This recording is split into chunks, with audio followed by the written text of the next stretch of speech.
With that, I would like to welcome my friend and colleague, Dr. Kim Budell, the director of Lawrence Livermore National Laboratory, to speak about her laboratory's achievements.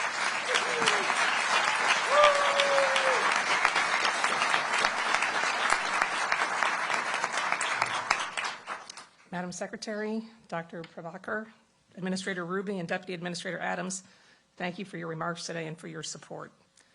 This is a historic achievement for the team at Livermore, our collaborators in academia and labs in the U.S. and abroad, our industry partners, the fusion community writ large, and the many supporters and stakeholders in the National Nuclear Security Administration, the Department of Energy, and in Congress, who've ensured we could reach this moment, even when the going was tough. Over the past 60 years, thousands of people have contributed to this endeavor, and it took real vision to get us here. Building the National Ignition Facility was an enormous scientific and engineering challenge. I like Dr. Prabhakar's emphasis on the importance of bringing those two together.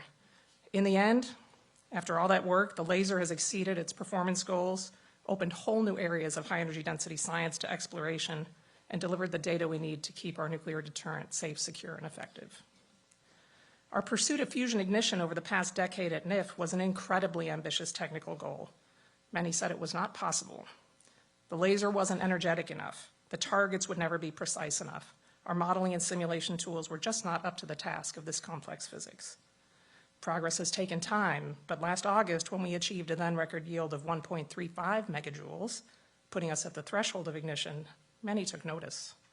And last week, our pre-shot predictions, improved by machine learning and the wealth of data we've collected, indicated that we had a better than 50% chance of exceeding target gain of 1.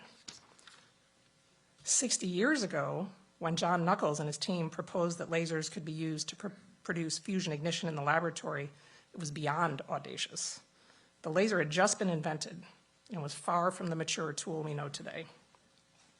But this is really what national labs are for: tackling the most difficult scientific challenges head-on, learning from the inevitable setbacks, and building toward the next idea.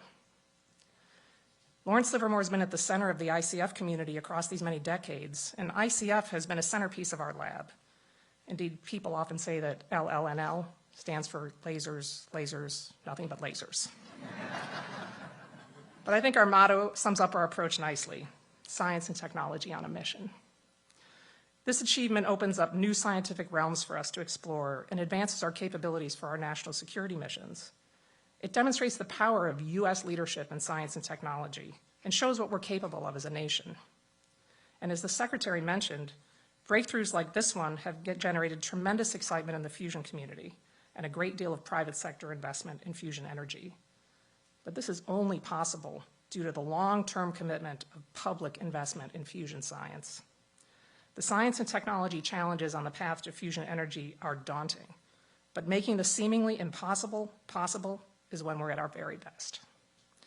Ignition is a first step, a truly monumental one that sets the stage for a transformational decade in high energy density science and fusion research, and I cannot wait to see where it takes us.